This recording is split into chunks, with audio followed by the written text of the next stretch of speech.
The Sack of Wexford took place in October 1649, during the Cromwellian conquest of Ireland, when the new model army under Oliver Cromwell took Wexford town in southeastern Ireland. The English Parliamentarian troops broke into the town while the commander of the garrison, David Sinnot, was trying to negotiate a surrender, massacring soldiers and civilians alike.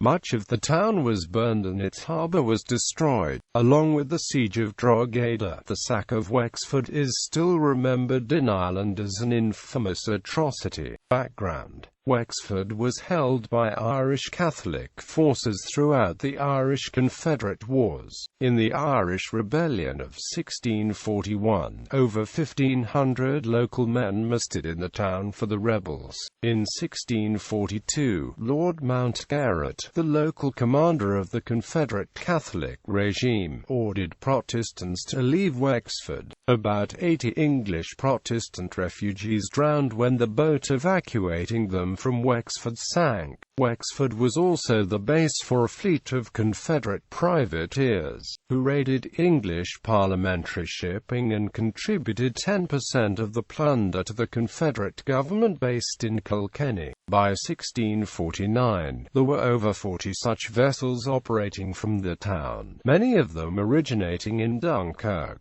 but attracted to Wexford by the prospect of plunder. English parliamentary sources reported that the privateers' raids were severely disrupting shipping between Dublin, Liverpool and Chester. The Confederate privateers fought a dirty war with English parliamentarian naval forces. In 1642, parliamentary ships began throwing captured Wexford sailors overboard with their hands tied. In reprisal, 150 to 170 English prisoners were kept in Wexford and threatened with death if such killing continued. In 1648, the Confederates and Royalists in Ireland signed a treaty joining forces against the English Parliament. After Cromwell's landing in Ireland in August 1649, therefore, Wexford was a key target for the parliamentarians, being an important port for the Royalist alliance and a base for the privateers.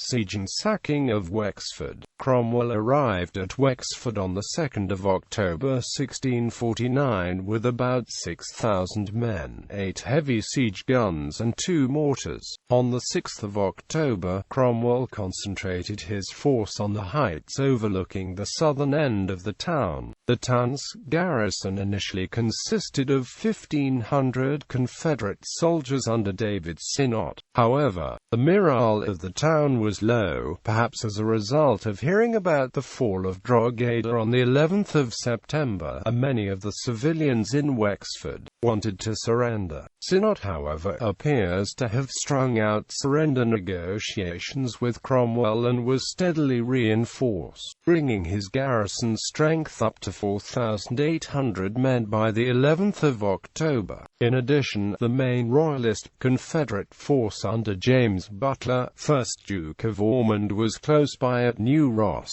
Sinnot insisted on several conditions for surrender that Cromwell would not countenance, including the free practice of the Catholic religion, the evacuation of the garrison with their arms and the free passage of the privateer fleet to a friendly port. Negotiations were reopened when Cromwell's guns blasted 2 breaches in the walls of Wexford Castle, opening the prospect of an assault on the town. However, while negotiations were still ongoing, the town was unexpectedly stormed and sacked on the 11th of October 1649.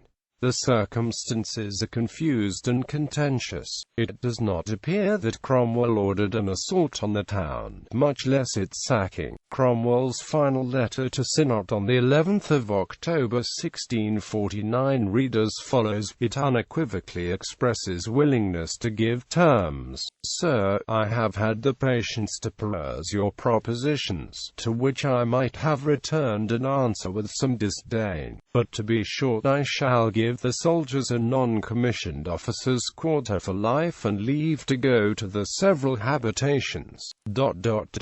And as for the inhabitants, I shall engage myself that no violence shall be offered to the goods, and that I shall protect their town from plunder. While negotiations were still proceeding, however, Stafford, the English royalist captain of Wexford Castle, surrendered the castle, for reasons that have never been determined. The troops of the new model army, on their own initiative, immediately assaulted the walls of the town, causing the Confederate troops to flee in panic from the positions. The parliamentarians pursued them into the streets of Wexford, killing many of the town's defenders. Several hundred, including David Sinnot, the town governor, were shot or drowned as they tried to cross the River Slaney. Estimates of the death toll vary. Cromwell himself thought that over 2,000 of the town's defenders had been killed, compared with only 20 of his troops. Several Catholic priests, including 7 Franciscans, were killed by the Roundheads.